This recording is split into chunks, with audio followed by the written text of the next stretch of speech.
All right. Alexandre Cusson, merci Bonjour. d'être là. Ça fait grand plaisir d'être là. Le plaisir est pour moi parce que, comme je te disais avant, c'est le premier podcast que je produis en français. Donc, c'est un honneur pour moi, donc. Je sais pas pourquoi, quand je démarrais ça, je me suis dit, regarde, on va aller où est-ce qu'on a le plus grand auditoire, donc on va aller en anglais. Mais là, j'ai réalisé que c'était un petit poisson dans un grand océan, donc peut-être qu'on devrait limiter ça pour... Donc, c'est ça. Donc, bienvenue, puis je suis content que tu sois là. Et c'est ça, candidat à la chefferie du Parti libéral du Québec, puis ça bouge pas mal. Oui, c'est parti. On a déjà plusieurs milliers de kilomètres, en fait, près de 20 000 kilomètres de fait au cours des 3 derniers mois. On est allé dans à peu près toutes les régions du Québec. Dans quelques semaines, on aura terminé un premier tour et on va en faire un deuxième. On va aller à la rencontre des militants, des membres dans toutes les régions, mais aussi de la population en général pour parler du Parti libéral, parler de nos idées, parler de la nécessité de se donner un nouveau départ comme parti. On va parler de tout ça parce que c'est sûr qu'il y a un plan très intéressant. Tu as une plateforme, évidemment, que tu vas publier bientôt. Donc, l'information sera disponible pour tout le monde. Avant de faire ça, par contre, on va parler un petit peu d'Alexandre Cusson. Tu sais, les gens pensent que tu es le petit nouveau venu. Personne ne t'avait vu dans l'entourage libéral. Tu sais. Puis là, tout à coup, il y a un maire d'une petite municipalité dans la région du Québec qui débarque. Puis, tu sais, c'est le grand enjeu. Là, tu sais. Donc, mais vous n'êtes pas inconnu dans la politique. Là. Moi, je suis devenu maire de Drummondville en 2013, mais je suis impliqué au Parti libéral depuis le début des années 80. Au fond, mon premier souvenir au PLQ, c'était à la commission jeunesse. Okay. Le retour de Robert Bourassa, à l'époque... 1985, historiquement, le Parti québécois se rassemblait au centre Paul Sauvé pour souligner ses victoires. Et ses victoires morales, parce qu'il y avait à ce moment-là, on parlait beaucoup des victoires morales du PQ, qui étaient des défaites, mais il trouvait qu'il avait avancé un peu. Et ça se passait au centre Paul Sauvé. Et à ce moment-là, Robert Bourassa revient, très populaire dans les sondages. Le parti est derrière lui. Et il y a un grand rassemblement jeunesse qui est organisé, 5000 personnes à Montréal, au centre Paul Sauvé. C'est ma première activité politique provinciale à vie. Mais je suivais déjà la politique. Pour moi, la politique, j'avais 15 ans, puis je connaissais le nom des députés par cœur et tout ça. Je me suis impliqué un peu dans Drummond, un petit peu plus au début des années 2000, dans l'association locale, dans la campagne de 2007 également. Et par la suite, quand on devient maire, à un moment donné, il y a un certain devoir de réserve qui s'impose. On travaille. Quand moi, je suis arrivé comme maire, c'était le Parti québécois qui était au pouvoir. En fait, j'ai été maire 6 ans. Et j'ai travaillé avec le PQ, avec le PLQ et avec la CAQ comme maire dans ces 6 années-là. Et donc, évidemment, très fier de ma communauté, de ma ville, Drummondville, qui est une ville qui, au point de vue économique, se démarque. On a travaillé beaucoup. La communauté travaille ensemble. C'est une ville de 80 000 personnes quand même et de plus en plus connue au Québec. Souvent, on me disait, c'est le secret le mieux gardé au Québec. Je disais, moi, mon travail, c'est que ça soit plus un secret. Je suis ici du monde de l'éducation. Par ailleurs, j'ai été 25 ans dans le domaine de l'éducation, prof de mathématiques et ensuite directeur de services aux élèves et directeur général pendant près de 17 ans au Collège Saint-Bernard à Drummondville. Pourquoi faire le saut en politique, même au niveau municipal? Là? Au niveau municipal, je suis porté à dire que c'est arrivé par accident. Moi, j'étais dans mon école, tout le monde disait, mes amis, mes collègues disaient, lui, il sortira jamais de son école. Il a commencé jeune, il va être là toute sa vie. Et... moi, je trouvais ça important comme directeur d'école d'être près de la communauté, d'être impliqué dans la communauté. Donc, j'ai été impliqué dans plusieurs conseils d'administration. Le Mondial des cultures qui a été connu, qui a duré 37 ans à Drummondville, où on accueillait des troupes de danse folkloriques du monde entier. J'ai été président là, pendant 5 ans. J'ai été aussi impliqué au Centre d'action bénévole. J'ai été impliqué au Centre d'aide aux entreprises. Et pendant près de 10 ans, c'était mon implication bénévole conseiller pédagogique des voltigeurs de Drummondville dans la Ligue de hockey junior majeur du Québec. Quand les gens me voient, ils comprennent là, que j'ai pas la shape d'un joueur de hockey. Moi non plus, d'ailleurs. C'est ça. Et pas le talent non plus. Capable de le suivre, le hockey, mais surtout à la télé. Et donc, j'ai été impliqué dans l'équipe. Mon rôle, c'était superviser les études des joueurs, les inscrire, suivre évidemment leur assiduité, leurs résultats, les aider aux besoins. Ça a été extrêmement motivant comme implication. Si bien donc que je me suis fait connaître dans mon milieu, dans ma ville.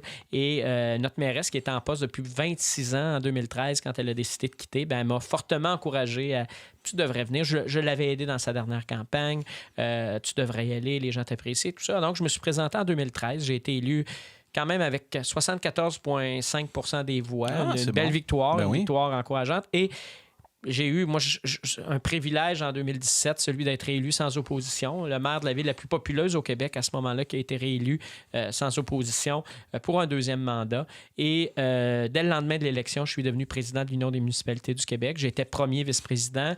Je me préparais pour la présidence en mai 2018, mais la défaite dans Sherbrooke du maire Bernard Sévigny, qui était notre président à ce moment-là, a fait en sorte que je suis arrivé à la présidence 6 mois plus vite, pour 2 ans, donc jusqu'à ma démission le 12 novembre dernier.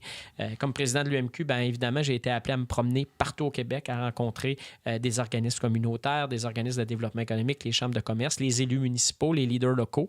Et donc, ça m'a vraiment connecté sur les besoins du Québec, de ses régions, mais de sa métropole, de sa capitale aussi, parce que, veut pas, autour de la table, il y avait les maires de grandes villes, les mairesses de grandes villes et les représentants des communautés plus locales. Mm-hmm. Et ça, c'est intéressant de... D'ailleurs, au lancement de ma campagne ou à l'annonce de ma candidature, il y a un journaliste qui a dit « Vous envisagez ça comment, gérer un caucus de députés? » Ben, j'ai dit « Moi, j'ai géré un conseil d'administration de 51 maires et mairesses avec Denis Coderre, avec Valérie Plante, avec Régis Labombe, tous ces gens-là autour de la table, mais aussi avec le maire de Saint-Donat, etc. » Donc, rassembler les priorités des gens, les faire travailler ensemble, les mettre au travail ensemble, c'est ce qui m'a beaucoup animé dans mon rôle à l'UMQ et c'est ce que je souhaite mettre au service du Québec maintenant. Là, vous êtes sauté dans la course à la chefferie du Parti libéral du Québec. Est-ce que vous avez pensé que peut-être ça aurait été une bonne idée de, par exemple, vous présenter aux élections de 2018 possiblement vous faire élire, puisque vous avez déjà cette notoriété, cette crédibilité dans la région, rentrer dans le Parlement, vous faire un peu connaître, puis par la suite, naturellement, sauter dans la course. Ce que je dirais par rapport à ça, d'une part, c'est qu'il faut savoir que des fois, l'échéancier des élections n'est pas favorable à ce type de vous comprendrez qu'en début 2018, ça faisait à peine 3 mois qu'on était réélu au municipal. Ouais. Donc, c'est une décision qu'il aurait fallu prendre avant. Évidemment, j'ai échangé avec M. Couillard à ce moment-là, avec plusieurs de des gens de son entourage, avec j'ai jonglé avec cette possibilité-là, mais ultimement, quand ça fait pas 1 an que tu viens d'être élu, il y a quelque chose là que tu dois faire. Comme président de l'Union, j'avais aussi entrepris toute cette préparation de la négociation du pacte fiscal avec Québec, tournée préélectorale.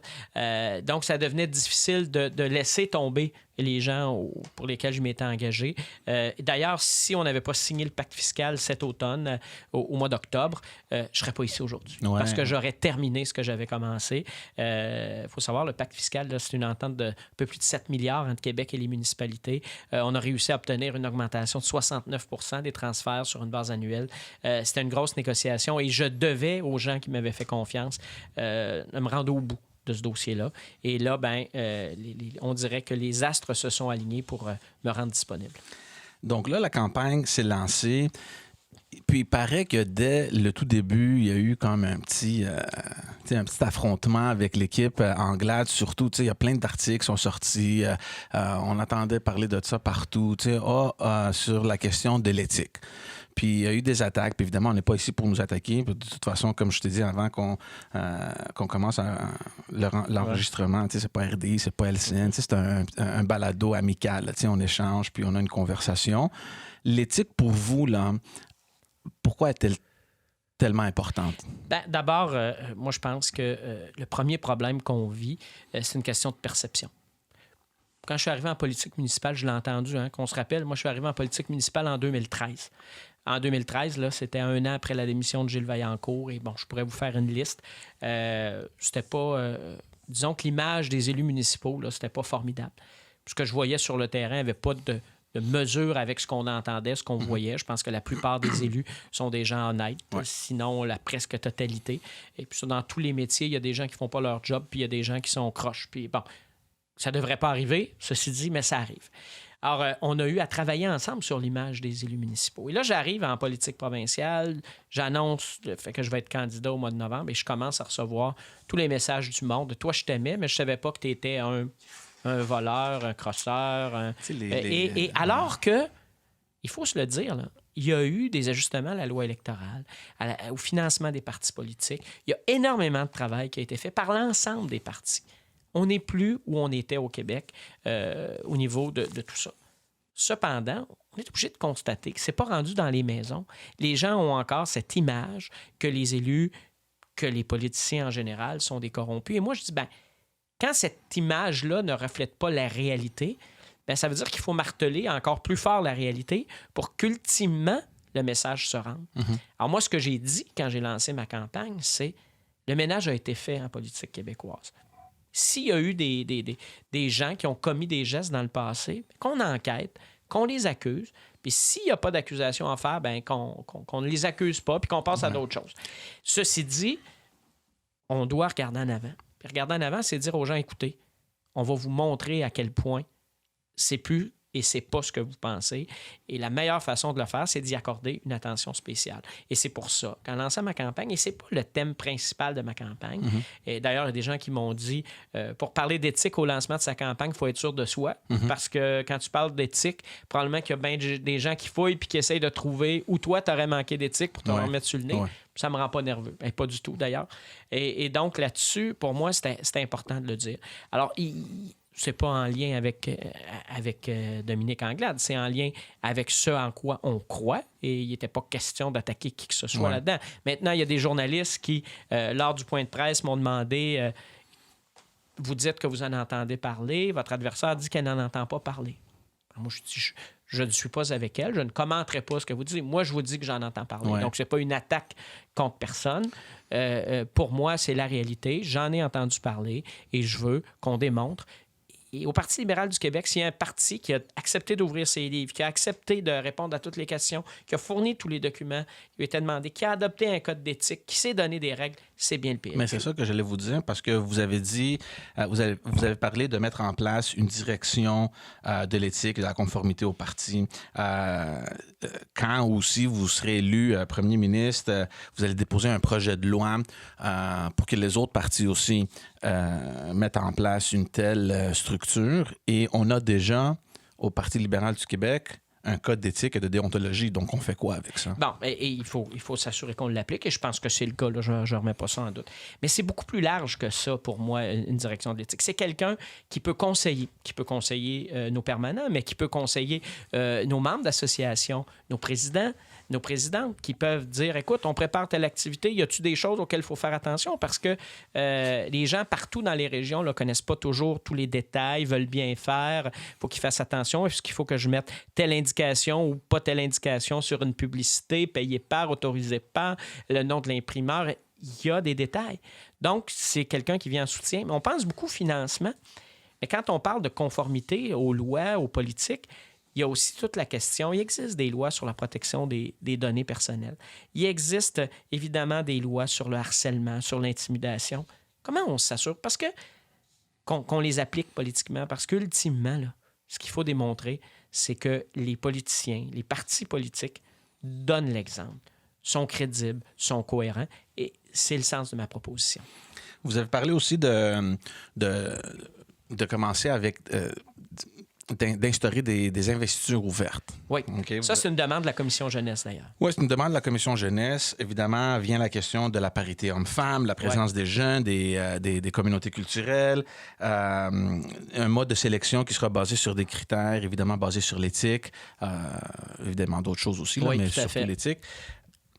À l'exception de l'argent, là, puis tout le membership qui vient avec les investitures ouvertes, là, c'est quoi l'avantage d'avoir des investitures ouvertes? Je pense que les membres... Le parti appartient aux membres. Pour moi, le parti n'appartient pas à ses employés, il n'appartient pas à son chef, il n'appartient pas à son caucus, il appartient aux membres. L'âme du parti, ce sont ses militants et ils doivent pouvoir se prononcer. Maintenant, ce que je dis, mettons en place un processus. On a une commission d'animation et d'organisation au parti. Discutons, faisons une proposition aux membres.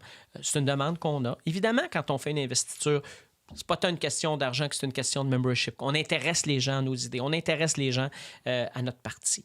Ce que j'ajoute à ça, par contre, c'est qu'il ne faut pas que ce processus-là, et c'est un peu la discussion que je vais avoir avec la commission d'animation et d'organisation, il ne faut pas que ce processus-là nous éloigne aussi de notre volonté d'avoir une équipe très représentative de la population. On a parlé de parité, on a parlé de présence des hommes, des jeunes dans l'équipe. Par exemple, des jeunes de moins de 35 ans à qui on propose des comtés où les chances de gagner sont importantes, sont réelles. Hein. On pourrait dire, par exemple, quand on a un député qui ne revient pas dans un comté dans lequel un comté qu'on détient actuellement, on va viser un certain pourcentage de jeunes. Pour moi, ça, c'est important. Ça, c'est des comtés qu'on a déjà gagnés, donc il y a des bonnes chances qu'on regagne. Mais aussi une représentation intéressante des communautés culturelles, de la diversité du Québec en général. Dans mon équipe, il y a un gars qui s'appelle Christos Syros, qui a été délégué général du Québec à l'étranger, On salue, qui a d'ailleurs. été ministre, qui est de communauté grecque, premier élu grec à l'Assemblée nationale. C'est incroyable ce qu'il a apporté au Québec. C'est important, donc, la place des communautés culturelles dans tout ce processus-là.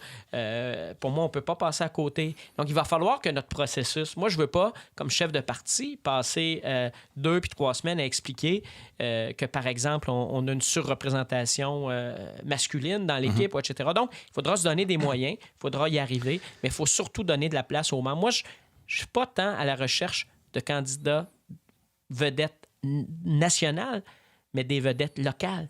Des gens en qui les gens vont s'identifier dans le comté et savoir, lui, il s'en va dans cette équipe-là, il embarque avec ce chef-là, il embarque avec ce parti-là. Wow, ça veut dire que c'est crédible. Mais le but, évidemment, c'est toujours de présenter la meilleure équipe pour avoir les meilleures chances de gagner. OK? Et évidemment, de gouverner. Donc, un chef ou une chef d'un parti qui sélectionne lui-même ou elle-même son équipe, ce n'est pas un signe aussi d'un leader ou d'une leader qui sait ce qu'elle veut, où est-ce qu'on veut aller, comment qu'on va le faire et avec qui qu'on va le faire. Le leader, il va intéresser les gens, il va les amener au parti.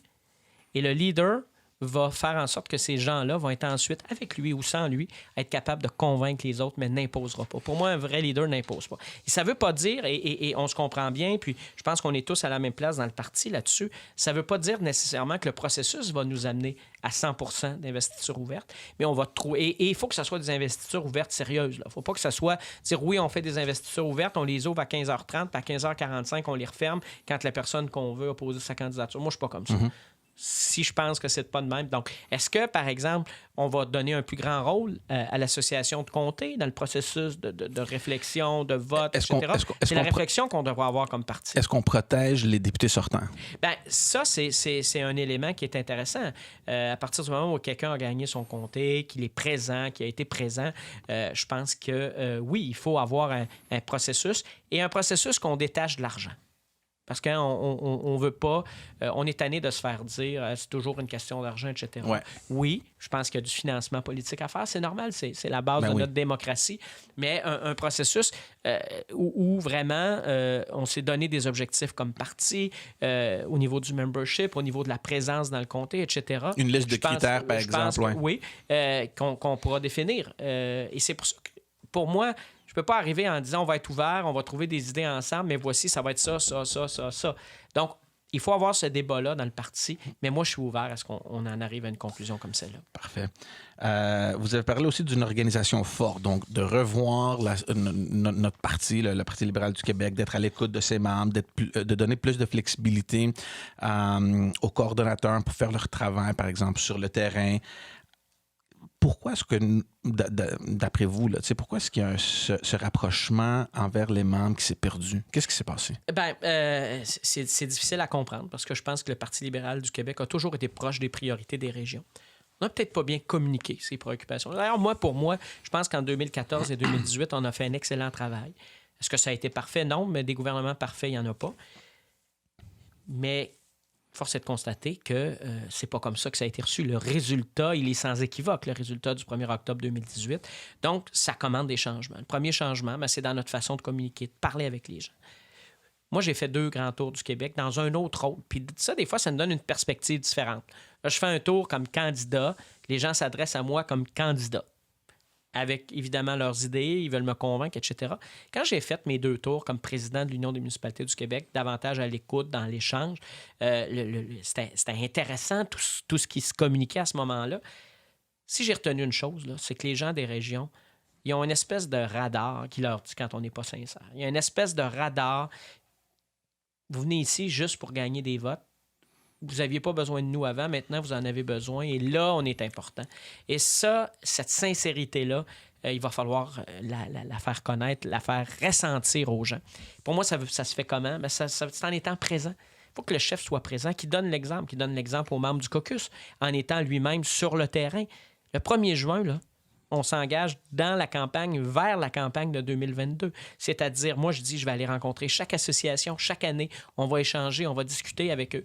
Puis il y a quelque chose que je retiens dans les premières semaines de ma campagne, j'étais dans Roberval. Et là, il y a une dame qui, clairement, est impliquée au parti depuis très longtemps et qui lève la main et qui dit, vous, là, si vous devenez chef, pour vous, est-ce que je vais être d'autre chose qu'une vendeuse de cartes? Et ça, moi, c'est venu me chercher. Je me suis dit, quand je vais être chef du Parti libéral du Québec, s'il y a une chose à laquelle je devrais penser chaque matin, c'est celle-là. Le respect des gens qui s'impliquent, le respect des gens qui croient en notre parti, la considération pour leurs idées, l'écoute, ça va être extrêmement important pour moi. Cette communication dans les deux sens. Oui, on doit parler, on doit expliquer ce qu'on fait, mais on doit prendre le temps d'écouter aussi. Et là-dessus, je suis convaincu qu'on peut clairement s'améliorer. Les militants, nos membres, sont nos premiers ambassadeurs sur le terrain. Si on communique, si on explique à ces gens-là, bien, dans leur famille, avec leurs amis, avec leurs collègues de travail, à l'épicerie ou ailleurs, ils vont être capables d'en parler. Mm-hmm. Et c'est important de garder ce lien-là avec eux. Et fièrement aussi. Voilà, parce que j'ai vu trop de gens depuis le début de la campagne qui m'ont dit des fois, c'est rendu gênant de dire qu'on s'implique au parti à cause de toutes sortes de choses, à cause de la défaite de 2018. Et ça, moi, j'ai toujours été fier d'être un libéral et je veux que les gens le ressentent aussi. Je vais juste retourner au membership parce que nous, j'ai travaillé en politique peut-être 11 ans et demi environ, on a toujours été parmi les meilleurs comtés en termes de membership. On avait ce contact avec nos gens, on était toujours dans le renouvellement puis tout. Mais je ressentais aussi ce que vous venez de dire là. Il y avait des personnes qui disaient les cartes de membres maintenant, c'est ennuyant, je veux pas déranger les gens pour de l'argent. Est-ce qu'il y aurait une autre solution? Une solution autre que le membership. On voit, par exemple, le Parti libéral du Canada, ils ont, le membership, ça coûte rien. À l'époque, il y avait un supporter. Là, le membership, c'est à zéro. Ils ont le fonds de victoire. Ils ont le Laurier Club. Il y a plein d'autres patentes. Et ceux qui sont membres le savent, ils reçoivent des courriels. Exact. Ils sont sollicités. Ils en rendent des courriels. Oui, mais c'est aussi un indicatif. Tu rentres, tu appuies le parti, puis nous, on va communiquer avec vous. Si tu veux aider le parti, à un moment donné, tu peux prévoir que tu vas recevoir plein de courriels, puis tu es dans la culture du parti, puis c'est correct.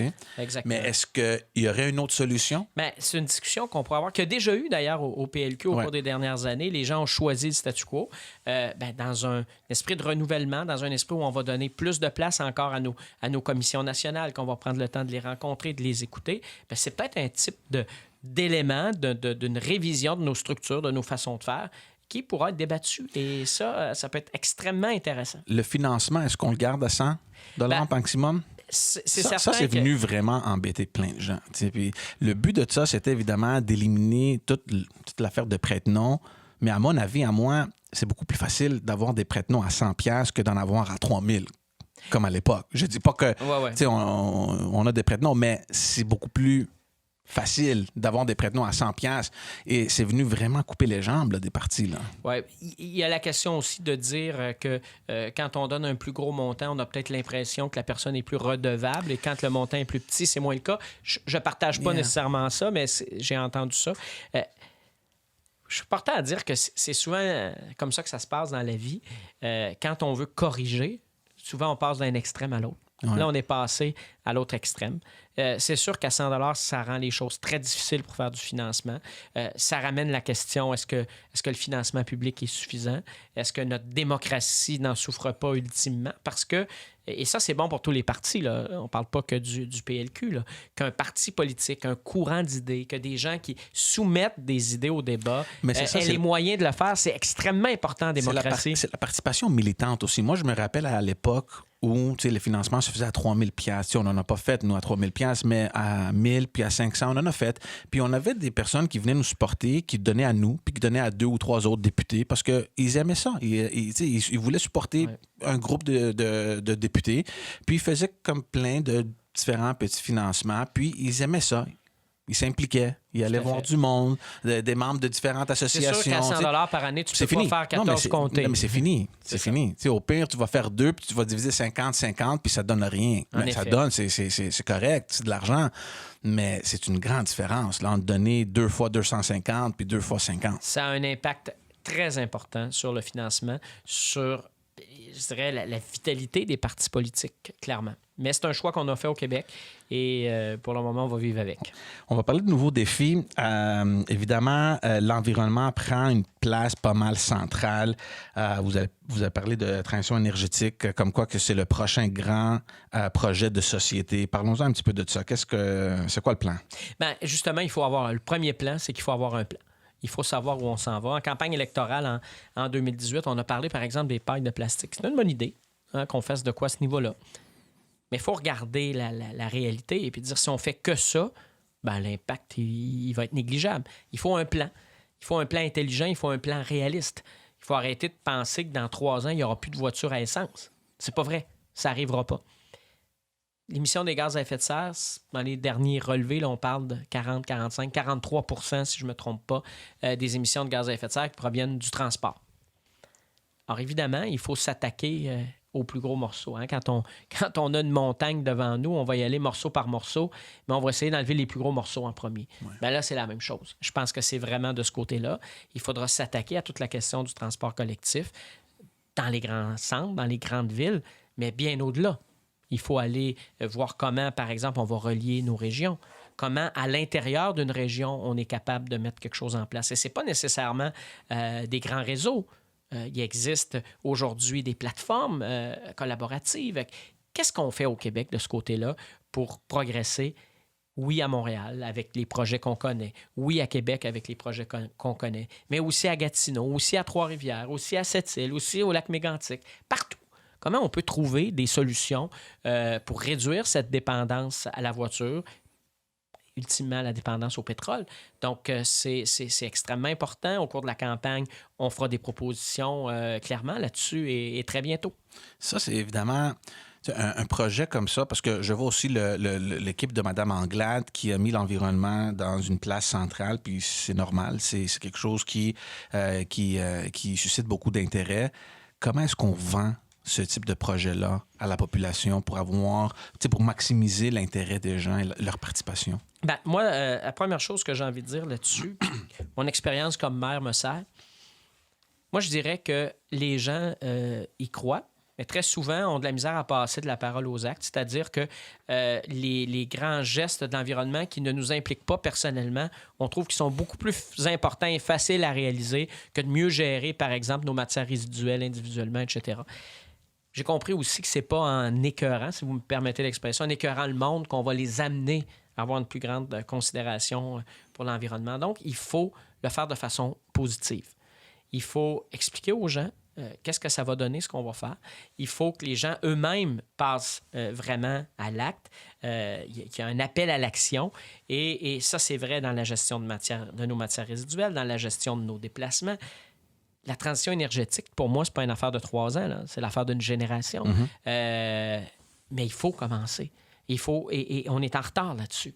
Il faut arrêter d'en parler sur une base de politique partisane, mais se dire comment, tous ensemble au Québec, on prend les choses en main. C'est pas l'affaire d'un ministre de l'Environnement, c'est l'affaire d'une équipe gouvernementale, c'est l'affaire d'une Assemblée nationale au complet, d'une collectivité au complet. Comment on fait participer, par exemple, tout le monde municipal là-dedans? Parce qu'il y a un paquet d'éléments qui touchent les municipalités quand on parle des changements climatiques et quand on parle de l'environnement, la gestion de l'eau, la gestion des matières résiduelles, le transport collectif. Et on le sait, là, le monde municipal nous l'a rappelé l'année dernière, c'est 4 milliards de dollars le coût de l'adaptation au changement climatique au cours des 5 prochaines années. Il va falloir qu'on agisse. On ne pourra pas attendre. Il y a des conséquences. Les effets, les impacts, les catastrophes, là, les extrêmes en termes de météo, on les voit. dans la tête des gens, les changements climatiques, c'est le réchauffement. Puis là, quand il fait moins 40, on dit votre réchauffement climatique, ça n'a pas de bon sens. Vous voyez bien que c'est pas vrai. C'est pas ça. Ouais. C'est les extrêmes de plus en plus fréquents. On l'a vu, les inondations au cours des dernières années. Ça amène donc toute une réflexion qu'on doit avoir au niveau de l'aménagement du territoire, de l'impact de tout ça. Ça touche ultimement la fiscalité municipale qui, dans certains endroits, amène les gens à faire beaucoup, beaucoup de développement parce qu'ils sont dépendants 70 % des taxes foncières dans leur budget, plus que n'importe où ailleurs au Canada.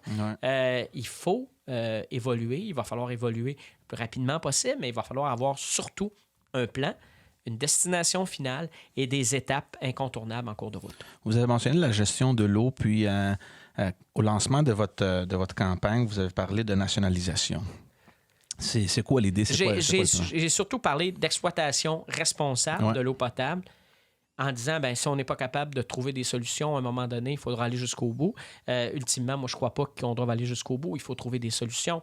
Mais on a 9 compagnies qui embouteillent notre eau, des milliards d'eau, qui ont versé, au cours des dernières années, environ 150 000 de redevances. Et là, je ne parle pas de l'ensemble des utilisateurs de l'eau, parce que ceux qui veulent faire déraper le débat vont embarquer les brasseries et tout le monde. Moi, je parle là, de l'eau qu'on met dans une bouteille, qu'on ferme, qu'on ouvre puis qu'on boit.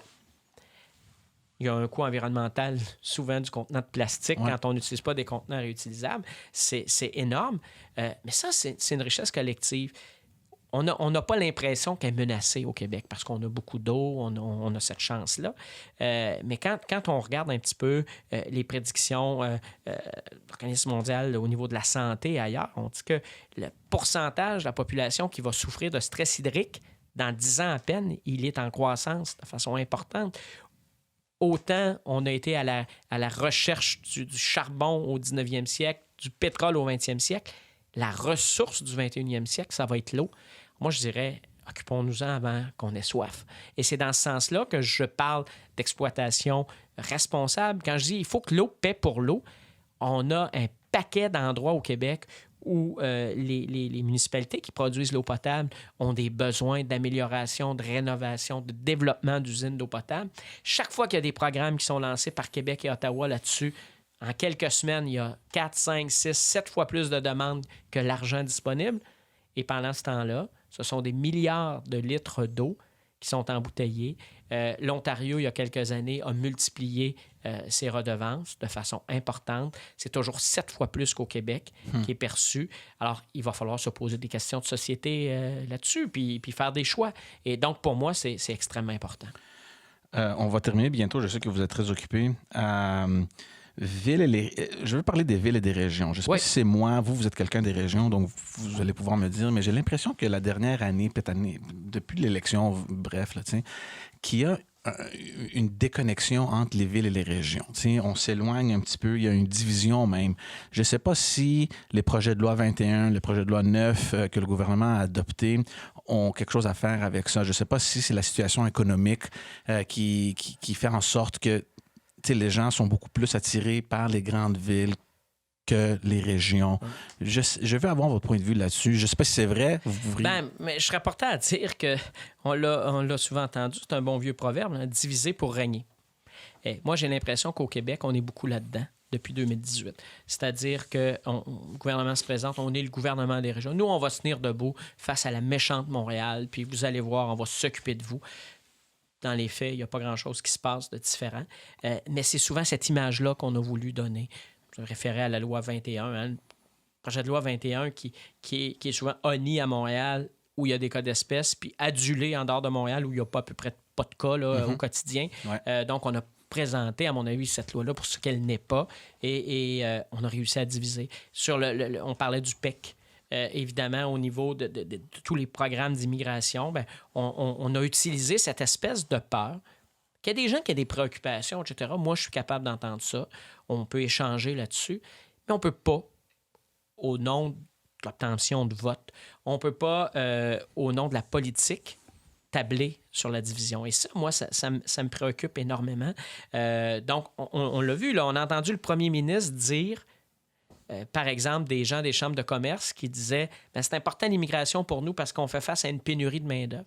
Peut-être que si je travaille d'une usine à Saint-Georges-de-Beauce, qu'il y a une pénurie, ça m'a donné un peu de pouvoir. Ça m'a donné un plus gros salaire. Ouais. Ça fait en sorte que mon boss est pas mal plus fin avec moi, puis il m'a peut-être même fait un gym. Il a fait de quoi, puis il est pas mal plus cool qu'il était parce qu'il y a personne qui attend à la porte si je m'en vais.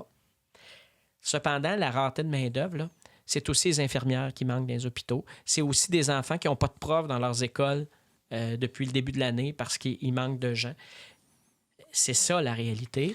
Et ça touche tout le monde au jour le jour. Et on divise au Québec. Et moi, ce que je veux qu'on fasse, c'est qu'on unisse les gens.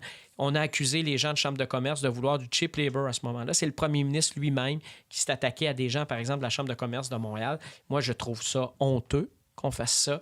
Il faut, au contraire, travailler ensemble et surtout pas faire de la politique sur le dos de l'immigration, sur le dos de l'économie, parce que ça va être payant, que ça va exploiter un segment de la population qui est réfractaire. Est-ce qu'on est en train au Québec de fermer la porte à des personnes qui peuvent contribuer à l'essor économique et social? Clairement, j'étais dans le comté de Westmount-Saint-Louis hier. Il y a un jeune Français qui m'a vu, qui m'attendait à la porte. Il m'a dit « Ah, j'ai entendu parler que vous étiez ouvert à l'immigration dans votre ville. » Les gens sont toujours surpris d'apprendre que quand on regarde au prorata de la population, Drummondville est une des villes qui accueille le plus d'immigrants au Québec, immigrants économiques, réfugiés. Il y a eu la tendance est inversée au cours des dernières années. On est passé de 80-20 réfugiés versus immigrants économiques à plus de travailleurs maintenant. Il dit « Moi, je suis français. » Ce gars-là parlait un français impeccable. Moi, je veux m'installer ici, j'y crois, je vois une opportunité, etc. Mais ça prend du temps, c'est compliqué, etc. On ne parle pas de quelqu'un qui avait aucune connaissance du français. Je comprends qu'on doive faire rayonner la francophonie québécoise, amener chez nous des gens qui parlent français. C'est vrai que c'est important. Et je dis surtout pas, puis je lui ai dit, je veux pas qu'on ait moins de rigueur dans la vérification. Si vous avez tué 3 personnes, on n'est pas intéressé que vous veniez vous installer chez nous. Il a ri. Il ne semblait pas dangereux. Je n'étais pas nerveux. Mais il faut être plus efficace là-dessus. Vous l'avez dit. Dimanche, je rencontrais des gens dans la Montérégie-Ouest. Il y a un monsieur qui s'est levé, un Sénégalais. Il fait des affaires ici. Il a créé une firme de consultation. Il m'a vraiment touché. Dans sa question, il a rappelé à quel point il était fier d'être Québécois et il a dit « Le Québec... évidemment, doit attirer des gens, doit faire leur place, doit rayonner dans le monde parce que le monde a besoin du Québec. Mm-hmm. Et d'entendre ça d'un Sénégalais, cette fierté à l'égard du Québec, bien exprimée en français, pour moi, c'est extrêmement, mais extrêmement touchant. Parce que c'est ça aussi. J'avais l'habitude de dire aux immigrants que j'accueillais dans ma ville, pour moi, vous étiez des immigrants à l'aéroport. Maintenant, vous êtes des Drummondvillois. Je ne veux pas savoir d'où vous venez. Je veux que vous fassiez partie de notre communauté, de notre collectivité. Puis il va falloir soutenir nos organismes, aider nos organismes à les intégrer. Pas à avoir un organisme qui aide, par exemple, les femmes victimes de violences conjugales de tel groupe, mais un seul groupe, celui des Québécoises, des Québécois. Ouais. C'est ça qu'il faut faire. Il faut rassembler les gens, il faut unir plutôt que de diviser. Et je trouve qu'au Québec, actuellement, on a un gouvernement qui aime ça, diviser pour régner. Je sais que vous devez quitter. Une petite dernière question. Pas de problème, on prend le temps qu'il faut. Quand c'est intéressant, on bouge pas. Bon, good. Donc, avant la dernière question, on va rester dans les régions puis dans l'employabilité. Comment est-ce qu'on valorise les régions? Qu'est-ce qu'on fait pour promouvoir la notion de l'employabilité? Comment est-ce qu'on s'occupe de cette pénurie de main-d'œuvre qui existe? On fait une place d'abord aux régions dans les décisions qui les concernent. On rapproche les décisions de ceux qui sont concernés par nos décisions. On n'abdique pas nos compétences, là. On garde nos compétences, mais on travaille avec les gens du milieu pour identifier les besoins, connaître les besoins, connaître la réalité. Je vais vous donner un exemple. Début février, j'étais au Carrefour Jeunesse Emploi à Gatineau. J'étais là pour parler d'employabilité des jeunes, pour annoncer, entre autres, quand Norm Macmillan, Alexandre Iracos se joignaient à mon équipe. J'étais fier de faire ça sur leur terrain, chez eux à Gatineau. Premier Carrefour Jeunesse Emploi au Québec. Ce Carrefour Jeunesse Emploi-là ne reçoit plus de financement à la mission. Le constat, après quelques années, c'est que ce sont des milliers et des milliers de jeunes, chaque année, qui ne reçoivent pas de service parce que là, on leur dit, vous avez une entente avec Service Québec, donc Emploi Québec, etc. Et voici ce dans quoi vous devez travailler. Vous avez des petites cases à cocher. Puis si la personne, le jeune là, qui veut réintégrer le marché du travail, qui veut lancer une entreprise ou n'importe quoi, l'entrepreneuriat, une start-up ou n'importe quoi, bien, si vous ne cochez pas les bonnes cases, on ne pourra pas vous donner de service parce qu'on n'a pas de financement de base. Mais peut-être qu'à Gatineau, puis à Trois-Rivières et à Rimouski, c'est pas les mêmes cases qu'on devrait avoir. On devrait avoir donné plus de latitude aux gens du milieu. Pour moi, ça passe entre autres par l'employabilité des jeunes et c'est pour ça que je me suis engagé à rétablir le financement à la mission des Carrefour Jeunesse Emploi. Mais c'est aussi pour ça que je suis préoccupé par les conditions de maintien en emploi qu'on impose des fois aux travailleurs expérimentés. Qu'on se comprenne bien, je ne suis pas de ceux qui disent qu'on devrait augmenter l'âge de la retraite. Je suis de ceux qui disent que quelqu'un qui a envie de rester sur le marché du travail, qui a peut-être atteint l'âge de la retraite ou qui est tout près, ou qui a accès à un fonds de pension, etc., bien que cette personne-là ne soit pas tellement pénalisée fiscalement si elle veut rester au travail, qu'elle dise, bien moi, finalement, je viens travailler pour 12$ par semaine. Peut-être mieux de m'en aller chez nous. J'ai entendu des gens dire, bien moi, j'allais travailler 3 jours, mais finalement, on me demandait un peu plus de dépenses vestimentaires, etc. Donc, c'était pas payant parce qu'on me coupait mes rentes, on me coupait ci, on me coupait ça. Donc, il faut faire en sorte que, d'abord, ceux qui veulent rester pour faire un transfert de connaissances, un mentorat dans une entreprise, dans un bureau de service, dans la fonction publique, bien, on fasse en sorte que ce soit motivant de rester, qu'on crée des conditions gagnantes. Et ça va nous permettre, si au Québec, on atteignait le même niveau de maintien en emploi des travailleurs expérimentés qu'en Ontario, on aurait déjà réglé une partie de la rareté de main-d'œuvre. Alors, il faut y penser parce que moi, ça me préoccupe, là, puis je l'ai dit tout à l'heure, puis je vais le répéter, là, c'est dans nos services, dans nos écoles, dans nos hôpitaux, il manque de monde. La CAQ s'engage à bâtir des magnifiques maisons des aînés. Je ne peux pas être contre ça. Ma crainte, elle est simple. On va bâtir des beaux châteaux, mais il n'y aura pas personne à l'intérieur. Donc, le bain va être bien beau, mais il n'y aura pas personne pour vous donner votre bain. Et ça, on a besoin des gens. Puis ça, c'est aussi, ça demande du travail au niveau de la reconnaissance des acquis. Moi, j'ai vu un médecin cubain surveiller dans une cour de récréation parce qu'on prenait du temps à reconnaître ses acquis, puis etc. Il y a du travail à faire de ce côté-là aussi. Petite dernière question. Disons que vous gagnez la course à la chefferie. Évidemment, vous n'êtes pas élu, vous n'êtes pas dans l'Assemblée nationale. Comment vous faites pour garder cette cohésion, assumer votre leadership alors que vous n'êtes pas là?